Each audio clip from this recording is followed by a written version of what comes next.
markers. It's a first down. That's an awesome job by the offense picking up this first down here in the second half. They've got a big lead. It's not about scoring anymore. It's just about milking that clock. And that is an art that this team is good at.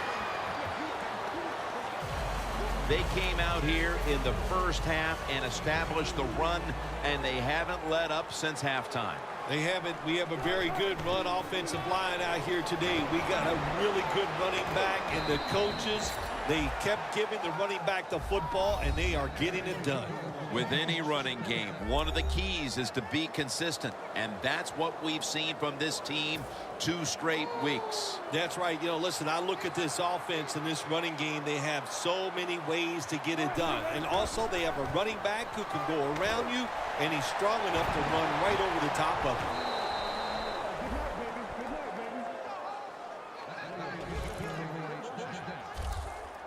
Set up now at the 36. Here they come back to the line after picking up over 20 yards on that last play. The 10, and in for the touchdown. How?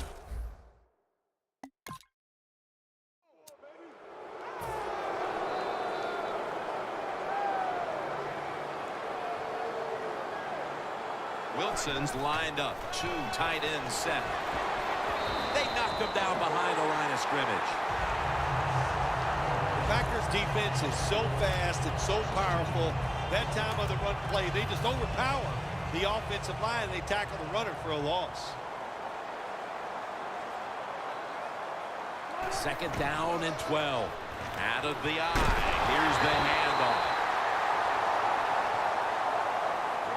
Good coaching on the defensive side. Everybody stays at home. They stay in their gap, and they hold that run to a short gain.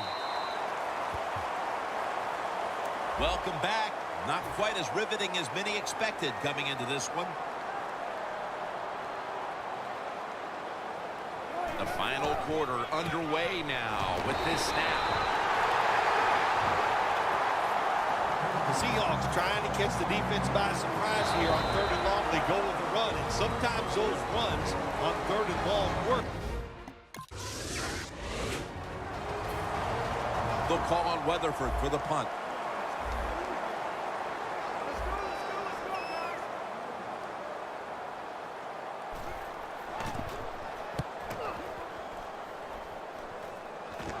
And he punts it, and it's going to sail out of bounds, trying to play kick away from that dangerous returner.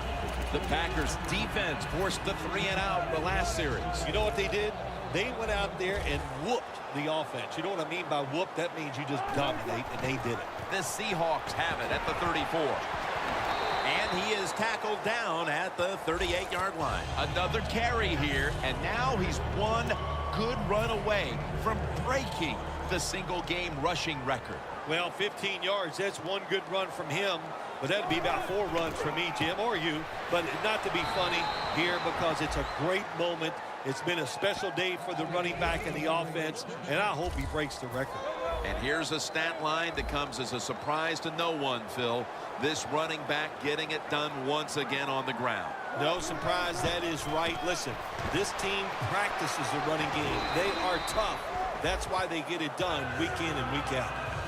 When you run the football like this and you show toughness, there is no doubt when you fake it and try to throw the football down the field, the quarterback's going to have all day to get it done. Feeds him again. And history is made right here as he now owns the single-game rush yardage record. You could tell early he might have a chance to break the record, but Phil, it's still shocking to see him pull it off. How can you set these kind of records? A single-game record for rush yards? It's just incredible to think what these players at all positions now, they're so talented, and this guy at running back, there is nothing he can't do. 2 minutes remaining in the game. We return out of the 2-minute warning. 4th quarter action. They bring in the extra tight end. On 1st down, it's back to the ground game. breaking huddle at the 30-yard line. 2nd and 10. Back to him. That's a gain of 6. Nice run that time. When you run the football like this, over a period of time, it's going to wear that defense out. There's no doubt about it. Nice job by the offensive line. The Seahawks have it at the 24. Dix there to take him down. Yeah, I love situations like this. This is when I was at my best, getting in the huddle and telling everybody all the things. Put 2 hands on the football. Don't anybody jump off sides. Don't take any chances. And most of all, Touchdown, Seattle Seahawks. An amazing 4th touchdown today. And again, all set to punt here.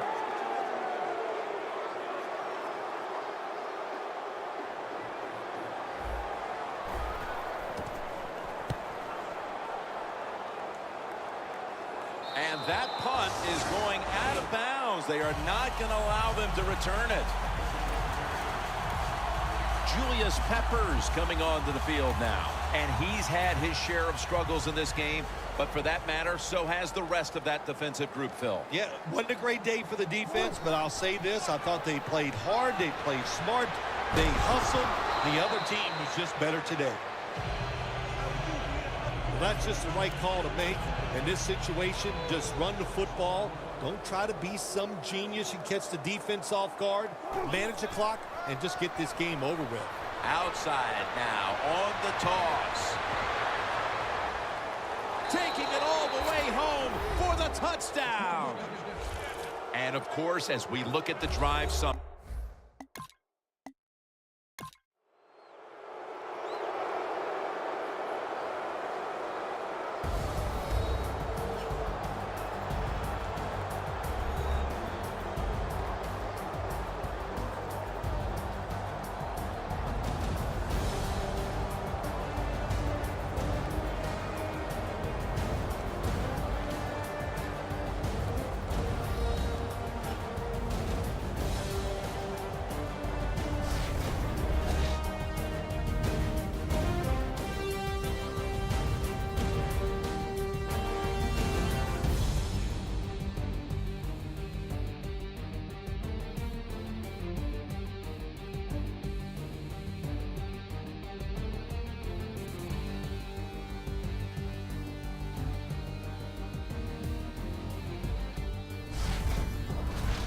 for Phil Simms and all the crew, Jim Nantz saying so long.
everyone. I'm Larry Ridley, and this is the NFL on EA Sports. A pair of tight ends will be on the field today, looking to do whatever it takes to give their team an advantage. It's Graham's Seahawks going up against Bennett's Bears. Now we'll go down to Jim Nantz and Phil Simms for this Week 3 matchup. And Stephen Hauschka is ready now to get this one started. Royals back, ready to field the opening kick.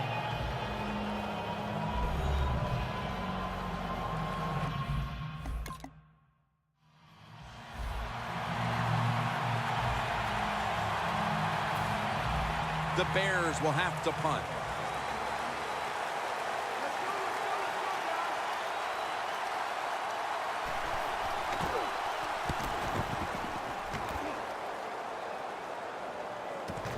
He wants to return this one. Gets about 4 yards that time.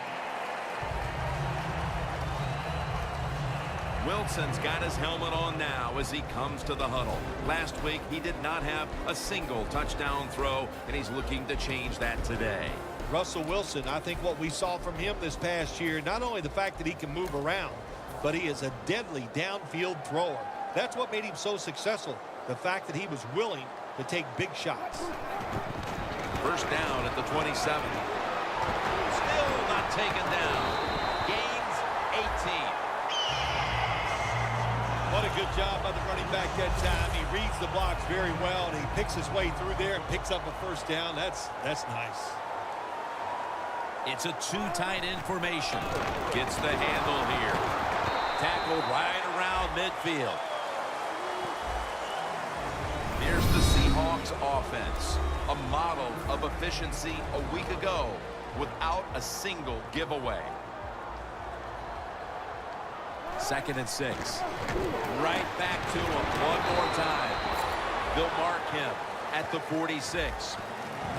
Taking a look at the linebackers. They're young, they're unheralded, but they do know how to make plays. 3rd and 1. They feed it to him one more time. The tackle's made, and the first down is picked up.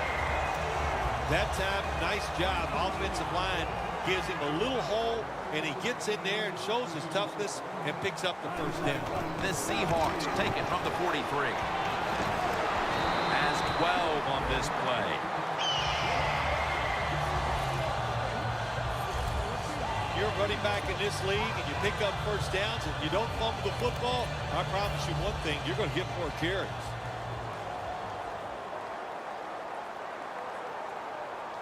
First and 10. They'll stay on the ground on first down. He's into the open. In stride, and he's home for the touchdown.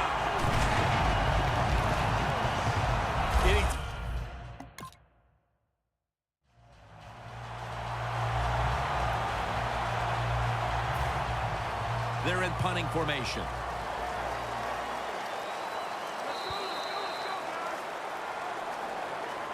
And it's so vocal here. The 12th man is such a factor. That would be the fan base. And the fan base and the 12th man remembered here with the 12th man flag flying proudly overhead. This punt will not be returned. It will never see the field of play as it sails out of bounds. Baldwin making his way back onto the field. It's not often you see him as absent from their offense as he's been so far today, Phil. Yeah, it says a lot about their football team, doesn't it? When their star wide receiver's not part of the game and not really contributing the way you'd like to see him, but you still are up. That says something. You've got a good football team. As we've seen today, this is a team that's dedicated to the run, and it's paid off with some very good stats on the ground. Well, it shows you what the coach thinks. He believes in running the football, and when you believe in it, what happens to your football team? They become tough, and they have shown that toughness here today. That's why they have such a good ground game going. And with these